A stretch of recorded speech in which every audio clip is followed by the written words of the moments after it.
तो चलिए स्टार्ट करते हैं हम लोग। ये क्वेश्चंस आपका ये जो क्वेश्चन है एनसीईआरटी एक्सरसाइज 7.1 का क्वेश्चन नंबर 2 है और यही क्वेश्चन जो है आपका आर.एस. अग्रवाल बुक का एक्सरसाइज 9A का क्वेश्चन नंबर एग्जाम्पल नंबर 22 है। Both will be same. ठीक है, अब यहाँ पे ज़रा समझते हैं कि हमें करना क्या है और दिया क्या है। कह रहा है कि A B C D is a quadrilateral in which A D की जो लंबाई है वो बी सी के बराबर दिया गया है। तो हमने गिवन में लिख दिया ए डी बराबर बी सी। तो ए डी ये है आपका और बी सी ये है आपका, ये आपको बराबर दिया गया है ना। फिर बोला गया कि angle D A B equal to angle C B A. तो ज़रा पढ़ते हैं डी ए बी को। डी ए बी ये पूरा एक कंप्लीट एंगल है और सी बी ए तो ये सी है, ये बी है, ये ए है, ये पूरा कंप्लीट एंगल है, इसके बराबर है। आप फिगर को देख सकते हैं। तो ये भी हमने फिगर में लिख दिया है गिवन में कि डी ए बी जो एंगल है वो सी बी ए के बराबर है। फिर हमें प्रूफ करना है ना, टू प्रूफ कि A B D is congruent to B A C. तो ज़रा देखते हैं, वैसे हमने प्रूफ में लिख दिया है कि A B D G congruent करना है बी ए सी का। तो अब देखते हैं ज़रा फिगर में जाके। तो ए बी डी कौन है? ये ए है, बी है और ये डी है। This is A B D. फिर आपको करना है बी ए सी के कॉन्ग्रुएंट। तो ये बी है, ये ए है और ये सी है।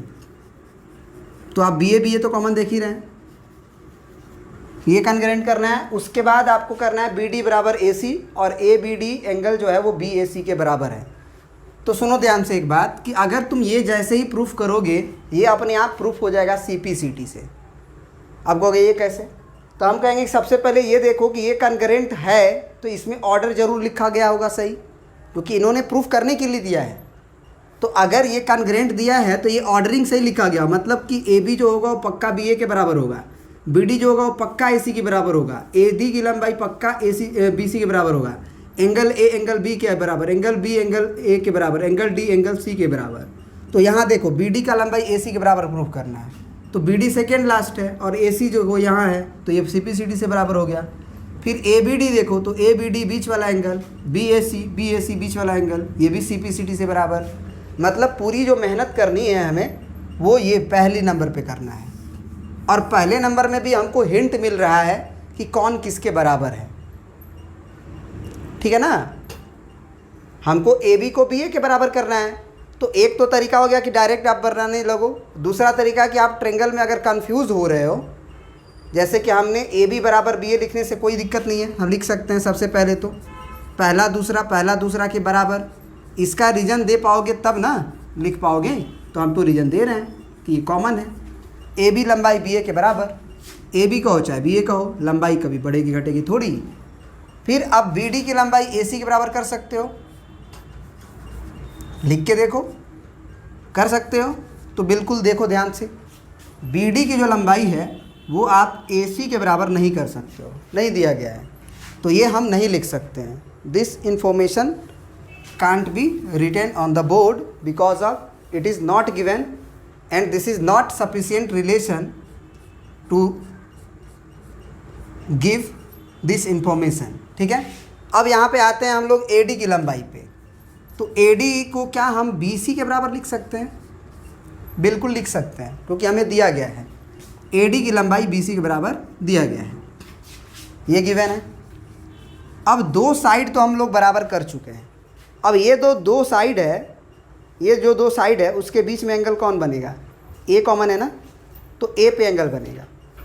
तो ए बी और ए डी को देखो ज़रा, ए बी और ए डी इसके बीच में यही ना एंगल बनेगा। और अगर आप कंफ्यूज हो रहे हो तो कोई दिक्कत नहीं है, आप ए बी डी ट्रायंगल को अलग बनाओ, देख के ही बनाओ, इसी में से बनाओ। जैसे ए बी डी है तो कुछ इस तरह से बना है ना, कुछ इस तरह से बना। ये ए हो गया, ये डी हो गया, ये बी हो गया। ठीक है ना। और ये जो ट्रायंगल बी ए सी है उसको बगल में बनाओ। तो बी ए सी देखो, बी है, ए है, सी है। तो बी ए की लंबाई तो यही है, बी ए, और सी तुम्हारा कहाँ जा रहा है? बी ए सी नीचे जा रहा है ऐसे। ठीक है ना, कुछ ऐसे जा रहा है, समझ रहे हो बात को? ए से सी पे गया, ठीक है ना। और इसको क्या करना होगा, हमें बी को सी से मिलाना होगा, कोई दिक्कत नहीं, मिला देंगे। तो ज़रा सोचो कि कौन कौन बराबर है। सबसे पहले तो वो देखो, तो ए बी की लंबाई बी ए के बराबर है, तो ए बी की लंबाई बी ए के बराबर है, ठीक है चलेगा। फिर ए डी बराबर बी सी है, तो ए डी बराबर हमारा बी सी है, ये आपका सी है, हो गया। अब जो एंगल बनेगा, ध्यान से समझना, एंगल जो बनेगा अगर हम साइड एंगल साइड लगाएं तो ये वाला एंगल इस एंगल के बराबर होना चाहिए। तो ये दिया गया है, देखो ध्यान से दिया गया है डी ए बी, तो डी ए बी ये कंप्लीट एंगल, और सी बी ए तो ये आपका सी बी ए कंप्लीट एंगल, यही तो बराबर दिया गया, यही तो चाहिए। तो एक फिगर में अगर कन्फ्यूज़न हो तो जो ट्रायंगल को कॉन्ग्रेंट करना है उसको अलग अलग बना लो फिगर को देख के। जैसे कि ए बी का साइड इस तरह से है, इंक्लाइन है, तो इसी तरह से ए डी को इसी तरह से, थोड़ा सा हम गलत फिगर बना दिए हैं लेकिन फिर भी चलेगा, दो फिगर हम बना चुके हैं। तो यहाँ पे हम लिख देंगे direct angle D A B is equal to angle कौन सा जो दिया गया है, सी बी ए, सी बी ए ये गिवन इन्फॉर्मेशन है हमें। तो by side angle side congruency, क्योंकि दोनों साइड के बीच में हमारा एंगल आया है, क्राइटेरिया। और ट्रायंगल जो प्रूफ करना है वही हम लिख देंगे। तो A B D is triangle is congruent to triangle B A C, क्योंकि यही तो हमें प्रूफ करना है, तो ये ऑर्डर गलत थोड़ा ही होगा। और ये अगर प्रूफ हो गया तो तुरंत हम लिख देंगे बी डी बराबर ए सी, कैसे, सी पी सी टी से। और एंगल बीच वाला ए बी डी बराबर इसका बीच वाला एंगल बी ए सी, ये भी बराबर कैसे, सी पी सी टी से। तो from C P C T या by C P C T, proved हो गया सारे रिजल्ट्स तुम्हारे, ठीक है ना। ठीक है, थैंक यू। समझ में आ रहा है तो मज़ा है ना। थैंक यू, प्रिंट कर लीजिए।